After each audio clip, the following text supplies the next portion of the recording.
have here? Hey, nice dress, Lorraine. Although I think you'd look better wearing nothing at all.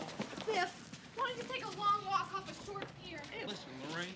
There's that dance at school tonight, right? Now that my car's all fixed, I figured I'd cut you a break and give you the honor of going with the best-looking guy in school. Yeah, well, I'm busy. Yeah, doing what? Washing my hair. Ah, that's about as funny as a screen door on a battleship. Screen door on a submarine, you dork. Look, Biff, somebody already asked me to the dance. Who? That bug George McFly? I'm going with Calvin Klein, okay? Calvin Klein? No, it's not okay. You're going with me, understand? Get your cooties off of me! When are you gonna get it through your thick skull, Lorraine? You're my girl. Biff Tannen, I wouldn't be your girl even if you had $1 million. Ah! Oh! Yes, you will! It's you and me, Lorraine! Watch it, Bud. It's meant to be! I'm gonna marry you someday, Lorraine! Someday you'll be my wife!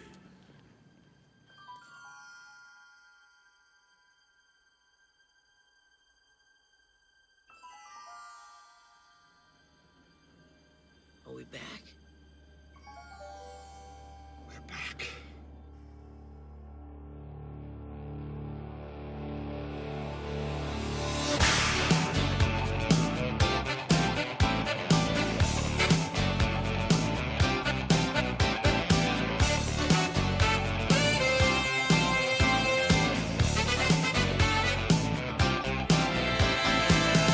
Everybody, guess what I'm doing again?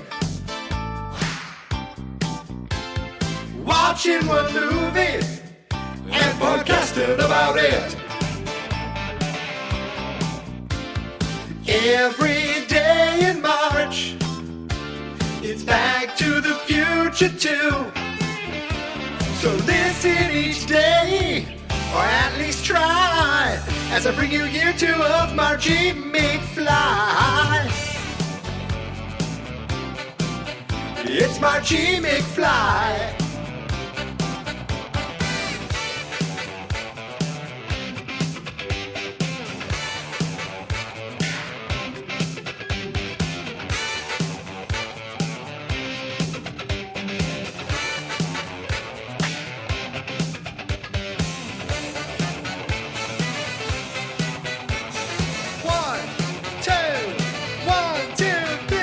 Marchy McFly.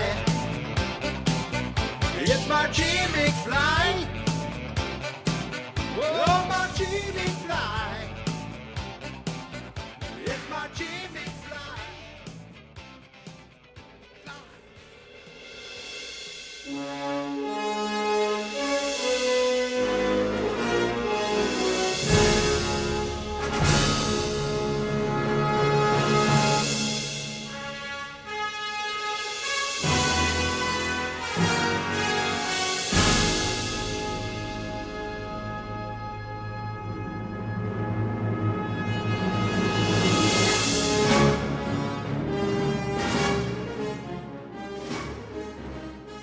It's Tuesday, March 22nd, 2022. And you know what that means, everybody? It means today I watched Back to the Future 2 for the 22nd. 22nd? That's not how you say it. 22nd straight day. And it means I'm here podcasting about Back to the Future 2 for the 22nd straight day. I said it right that time. So today I thought I would go over some more notes. And after I'm done with that, maybe kind of look at more IMDb trivia, because there was still a lot left there that I hadn't gotten to yet. So we'll see how we are on time with that. But that opening scene that you see that I played in this clip of Lorraine telling Biff, I wouldn't marry you even if you had $1 million. Well, she's clearly proven to be a liar, because he has multiple millions of dollars and she does marry him. Now, you'd have to think, what position was she in? Was it so dire that in 1973 she had nowhere else to turn but to Biff Tannen. You know, at this point, we know that, well, we don't know actually how things have changed. There was probably a chance that with this new timeline that George never was going to write his science fiction book. He was more like focused on fighting Biff, I think, and fighting Biff's like his company and his toxic waste. And I think he was kind of more geared towards that. And he wasn't in the paper. It said he was going to get a civic award, and he was murdered on the way there. But after all that, and I guess, is it in the same year? She ends up marrying Biff, Biff's third wife. And I had a thought also today, Back to the Future, the original, Biff, somewhere out there, there's a Mrs. Biff and there are children. Because in our original timeline, not anything else, I shouldn't say our original timeline, in the end of Back to the Future, where Biff is, subservient to the McFLys. Somewhere out there, there's a wife and a kid. Because there has to be. Well, I guess there doesn't have to be. But one's coming if he's not there yet, because that child becomes the parent of Griff. So we never see Biff Jr. We never see, and again, why Griff? Why not Cliff? And also, Buford is a funny name, but Clifford, I think, would have been a cooler name. It is mentioned in this movie, so it still counts as Back to the Future 2 talk. Clifford, Mad Dog Tannen, Cliff Tannen, Biff Tannen, Griff Tannen. Just saying, just saying. But my point is that in the same year that her husband died, Lorraine marries Biff, and she looked disgusted with herself in doing it. And guess what? That's not even any of the notes that I've talked about here. But before we get into the notes, there's something that I've been trying to figure out. Do you remember the scene where right after it's something inconspicuous and Marty's like, I'm outside the address. I don't think it's Biff's house. Looks like an old lady lives here. Then Biff comes out, yells at his grandmother. Then he, as a typical bully, he confronts these small children and takes their ball. And he's like, oh, you want your ball? You want your ball? And he throws it up into like the second floor of a neighboring house. And he says, go get it. And then you kind of hear the kids. Now it's in the background because Marty's talking. But you kind of hear the kids mutter something. So let's take a moment and listen to the scene as it plays out in the film. Doc, come in, Doc. This is Marty, over. Roger, Marty. This is Doc. Are you there? Yeah, Doc. I'm at the address. It's the only Tannen in the book, but I don't think this is Biff's house. It looks like some old lady lives here. Yeah. Where are you going, Biff? I'm going to get my car, Grandma. When are you coming back? My feet hurt. I want you to wrap my toes some more. Shut up, you old bag. Use our ball, Dad. What ball? That ball. What ball are you talking about? Give us our ball. What ball? Is this your ball? Is this your ball? You want it back? Go get it! Doc, it is Biff's house. I'm on him. Over. So you can't really make out what the kids say there after he throws the ball and says, go get it. There is a muttering of something, but I couldn't quite make it out.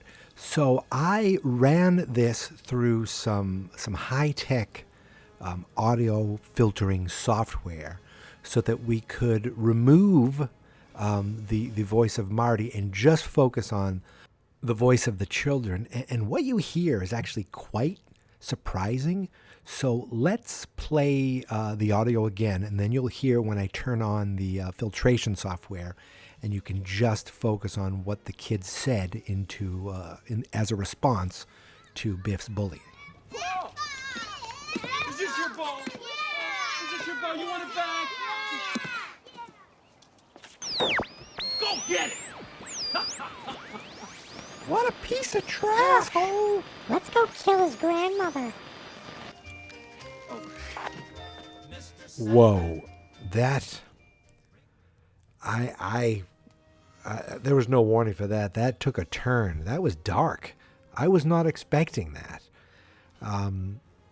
In all honesty, I listened multiple times, and I was hoping. I thought one of the kids said butthead.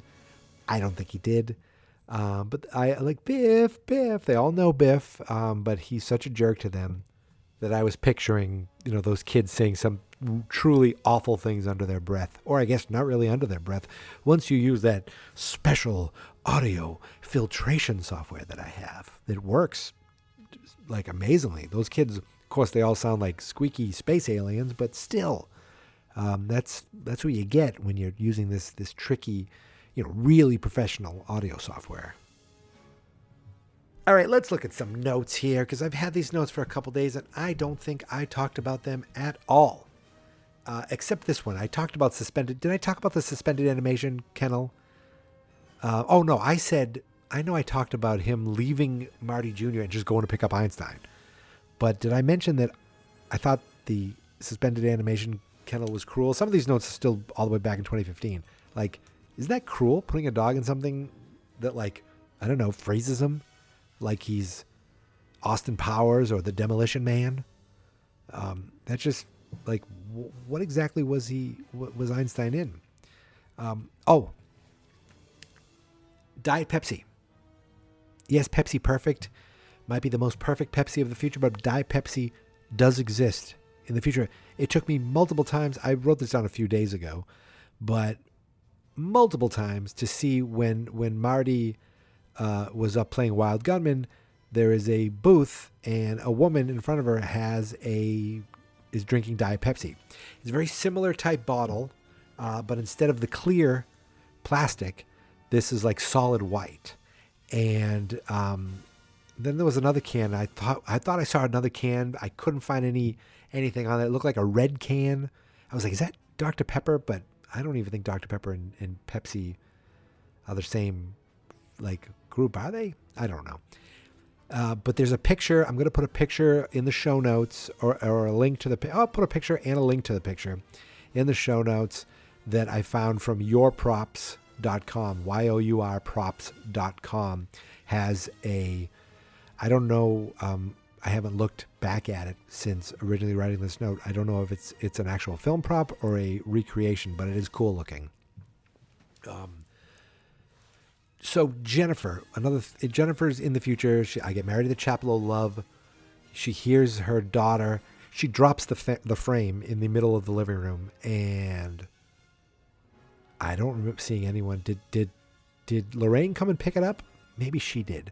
I don't think anyone picked it up. I don't think anyone noticed. I was like, well, did someone, like, there's a frame there. Did someone break in? Like, what's going on? Okay, here's another thing. I'm just going to throw this out there. And this just popped in my head now. Mom, is that you? Okay, Marlene, right, never saw Jennifer. Marty Jr. did. Came into the house and said, hi, Mom, nice pants. And he saw the young Jennifer, and then he watched TV, goes over and eats dinner with his family. His grandmother's saying, where's Jennifer? And Marty's like, I don't know where she is. She should have been home already. And Marty Jr. doesn't say, I just saw her. She was like going in the closet. And then they find young Jennifer and all hell breaks loose. Huh? Again, this was, I just thought of this right now because it just doesn't, they did see her. He did see her, and he's so into his video, television, headset, phone thing, whatever it is, made by JVC, by the way, also who makes the video camera. So JVC still thriving in the year 2015. Is JVC still thriving in the year 2015? Well, they do appear to still be a business. JVC, Japan Victor Company, is a Japanese brand owned by JVC Kenwood Corporation. Looks like they are still in business. So they definitely could have made the 2015 goggles in that timeline. Back to the notes. We're sending you back to the notes. Oh, I jumped all over the place here. Because now I'm in 1955 with this note. Biff totally messed up the side of his car. That and more manure. It's going to be way more than $300 this time. But like he rode that car in the tunnel at the end of the movie, the movie's climax. He drove that thing up against the wall, scraping it like crazy. Like, sparks everywhere, scrapes. That's going to be ridiculously expensive. That one, okay, there's a note there. I think I want to save this note. Maybe I should have saved that one towards the end too, but too late. I already did it. I said I like Griff's car landing. It's a practical effect. It's kind of, aping the original where in the diner, Marty meets George, and you see Biff and his cronies pull up in their car.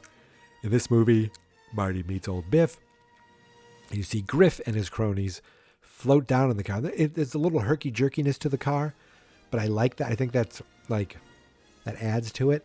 It's not a smooth landing. The other day, I think I talked about Charles Fleischer, how the deleted scene where we see that he's Terry and that he was working on the car 60 years prior, the manure truck. But he does have a name tag. So I said, that's the only thing that makes the connection that these are the same characters. Except in 2015, he is wearing a name tag that says Terry on it.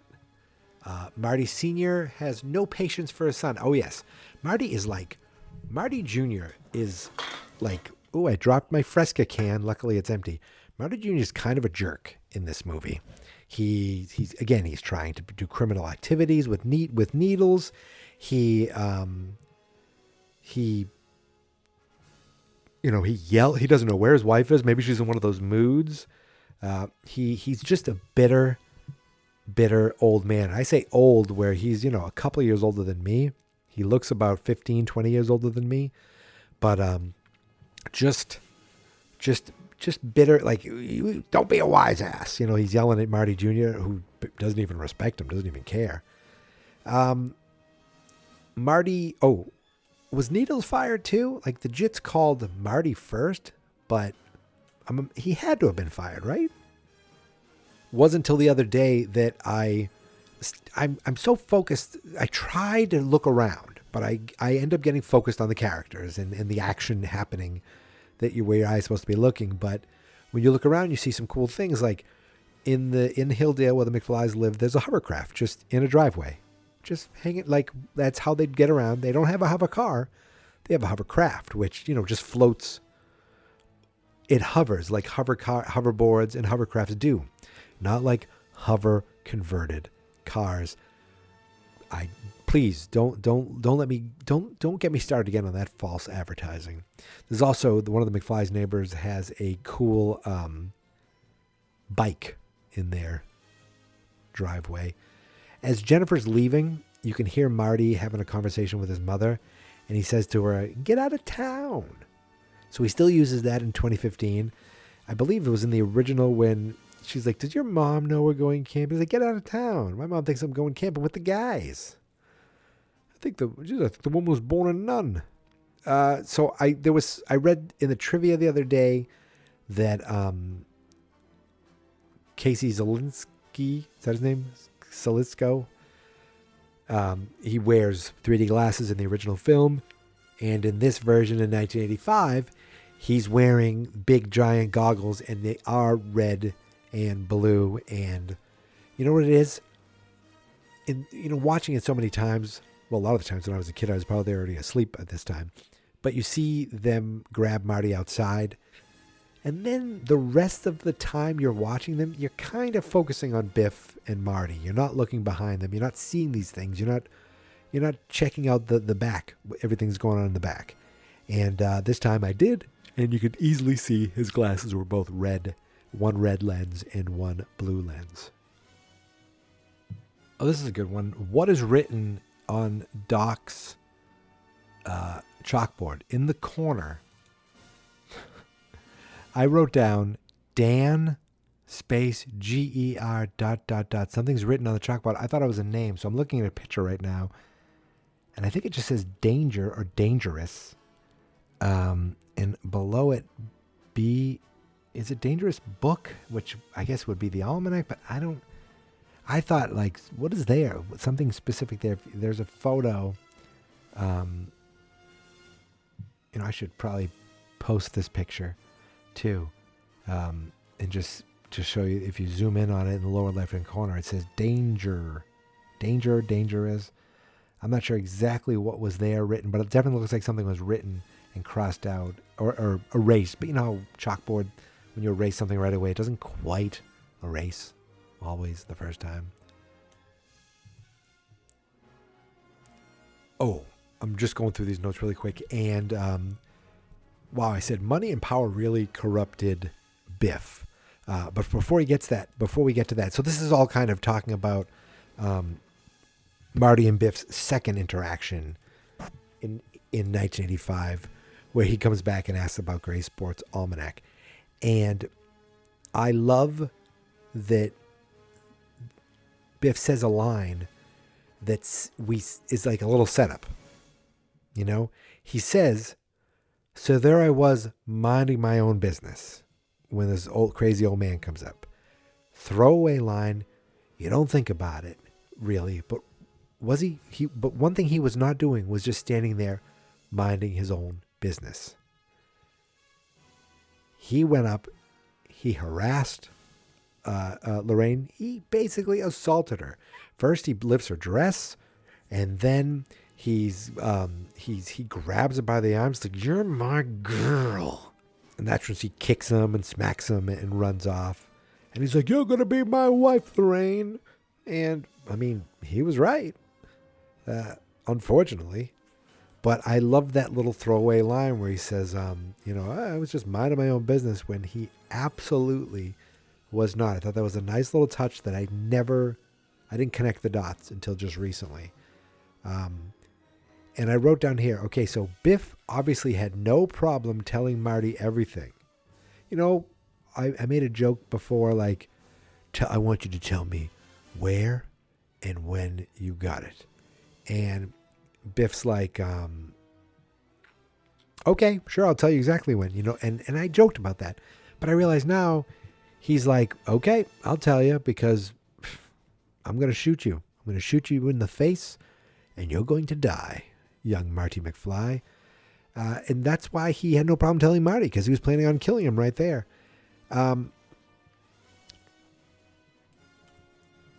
The last note I want to talk about, and you know what? I don't think I'm going to do IMDb trivia. It is 10:15 p.m., and this is my second podcast recording tonight. Yes, I just recorded an episode of a show called Fine Movies, Fine Spirits, where I talk about just great movies with two friends of mine that I've known for over 40 years, and we drink while we're doing it. So I'm drinking, is that right? 14.9 ounces of beer, a Murphy Stout. I drank the whole thing, and I'm still here to talk about Back to the Future 2. Huh? But that was earlier tonight. Now I'm finishing up this for the night, and I thought, you know what? I could save the trivia. I can save you the time. You're like, oh, good, it's almost over. But the last note I wanted to talk about, Biff says, "Funny, I never thought it would be you." And I was thinking about this. I was thinking, well, Doc says Biff, old Biff says to young Biff, one day, a kid or a crazy wild-eyed guy claiming to be a scientist might show up asking about it. And you'd think to yourself, well, why wouldn't he suspect Marty and Doc? Because they're thick as thieves. Except in that timeline, they were not. Marty did not hang out with Doc. Doc wasn't even around. They might have never even known each other at all. In the future. In 1955, they knew each other. but Doc got committed. Remember, got put in an asylum. So there wasn't a chance for them to hang out. And yet, even as I'm saying this right now, I'm thinking, Doc Brown knew this, the 1955 Doc Brown knew that he was going to, over the years, was going to meet a young man named Marty McFly. So he probably knew about George McFly's murder. He probably should have stepped in earlier and tried to help Marty. All this, everything that happens to Marty after George's death is Doc Brown's fault for his lack of action. And again, folks, this is not even in the notes. This is me just realizing, trying to make sense of what I said. You know, Biff wouldn't have suspected Marty because Marty didn't, you know, why would you suspect this kid? What does he have to do with a wild-eyed scientist, you know? Except he could have still had something to do with them because they knew each other in the 50s. So 30 years later, you think Doc would have, right? Well, this is crazy. Because then that Doc, everything still happened in the past to them. But he wouldn't have had a chance to make the time machine in this timeline. So that's the whole string theory skewed off into parallel dimensions. Because he went back in time in the original dimension, came to the future in this new dimension, and this new, you know, alternative 1985. So it wasn't, he never went back in this one because they didn't even know each other. But everything still happened in the past. I remember in high school, guys said to me, time travel can't be possible because if you went back in time to change something, then that something didn't happen, then you wouldn't have been able to go back in time to change it because it didn't happen. Well, buddy, parallel universes and string theory, you little prick. That's what I say to you. That's the whole can of beer talking. So, I think that's it. That little tangent really kind of was mind-bending, but that's one of my favorite things to do. And it really happens mostly in these first two movies because of the multiple time travel and the changes. I wonder if there's this many different things like time altering what ifs in the third one. But that's for another year, my friends. So I'm going to call it. You can find me on Twitter and on Instagram at Geek Mentality. You know why? Because that's the name of this podcast. Yes, this mini-series is Marchy McFly. It's day 22. We are in the final stretch, which is crazy. I can't wait. I still got to get my guests on, and I need to reach out to them, get that all squared away.